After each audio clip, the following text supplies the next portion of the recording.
रोज रोज वही दफ्तर, वही जाने पहचाने लोग, वही परिवार। कभी ना कभी आपने महसूस किया होगा कि बिना किसी परिवर्तन के यह घिसी पिटी जिंदगी एक बोरियत है। ऐसा महसूस करना आपके मन का खेल है। ऑफिस बदल दे तो घर बदलने की इच्छा होगी, घर बदलने पर परिवार को बदलने का मन करेगा, परिवार को बदला जाए तो आप अपना चेहरा बदलने की ख्वाहिश करेंगे। यह एक अंतहीन समस्या है। दरअसल यहां परिवर्तन के बिना कुछ भी नहीं चलता।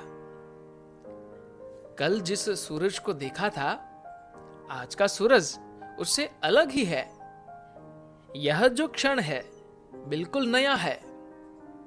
ऐसी कोई ना कोई बात इस क्षण में घटती है जो पिछले क्षण में नहीं थी। कहीं कोई पत्ता जड़ गया, कहीं कोई बीज अंकुरित हुआ। इस क्षण में आप पिछले साल जैसी, कल जैसी या बस उस क्षण जैसी जो अभी अभी बीता अनुभूति महसूस नहीं कर सकते।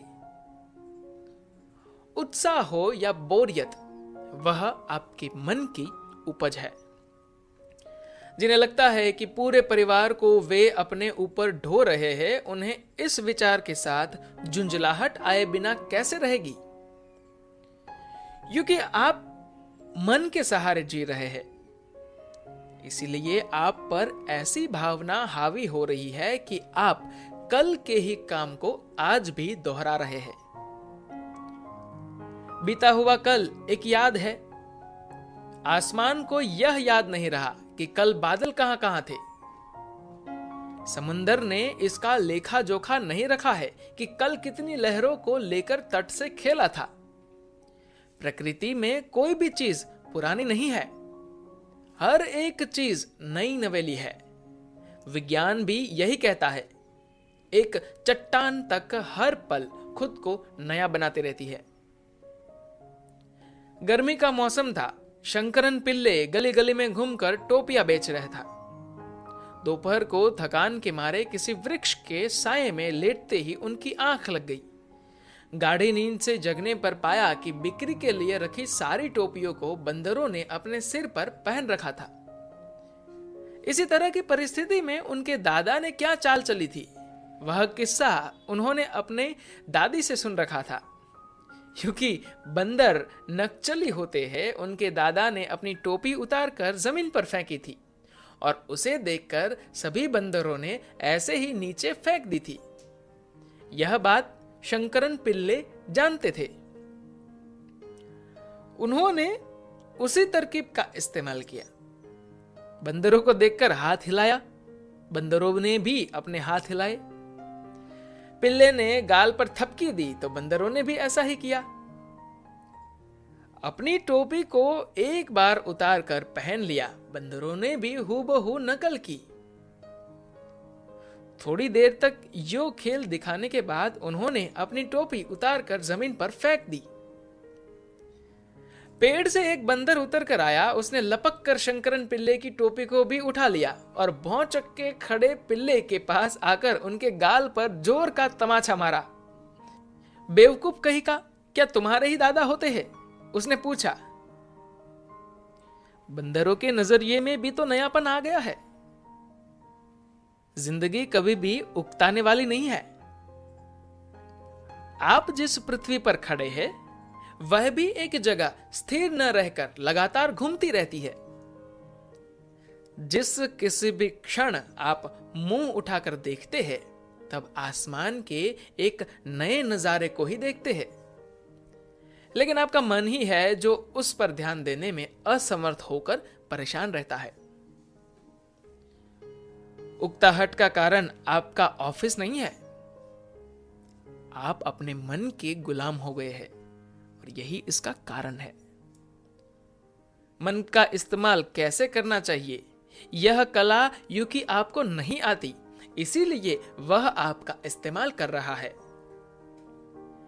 एक मुकाम पर आकर वह आपको निगल कर एकदम निकम्मा बना देगा। इस ऊब से बाहर निकलने का एक रास्ता है।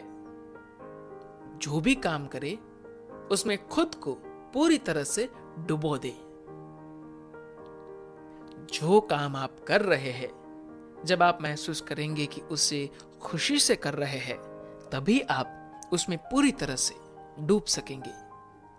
मजबूरी के कारण काम करने का विचार पालते हुए झुंझलाहट के साथ करेंगे तो ब्लड प्रेशर, हृदय रोग और दूसरे सारे मनोरोग बिना बुलाए आपके अंदर घर कर लेंगे। आपका शरीर और मन आप पर हुकूमत चलाए। इस स्थिति से मुक्त होकर उनका उपयोग करते हुए क्या आपको लक्ष्य पर नहीं पहुंचना है?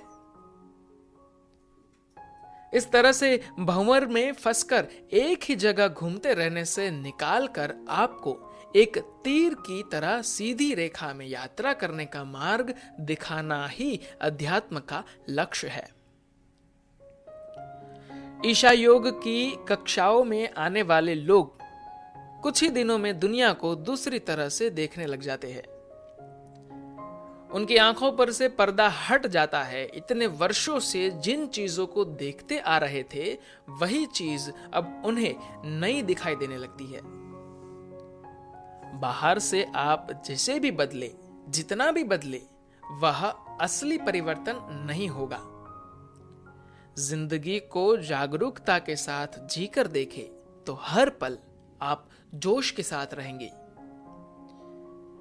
एक बार ध्यान का अनुभव कर लेने पर परिवर्तन आपके अंदर घटित होगा। वहां पर जो बोरियत है उड़ जाएगी। सिखाने के लिए नहीं है मेरे पास कुछ भी, लेकिन है यदि आप इच्छुक तो करा दूंगा आपको परिचित ऐसे आयाम से जिसे देख आप हैरान हो सोचने लग जाएंगे कि क्या ऐसा भी संभव है जीवन में। वह आयाम कहीं और नहीं है, आपके अंदर ही एक गृह्य स्थान जिस पर गौर नहीं किया है आपने अब तक। धन्यवाद।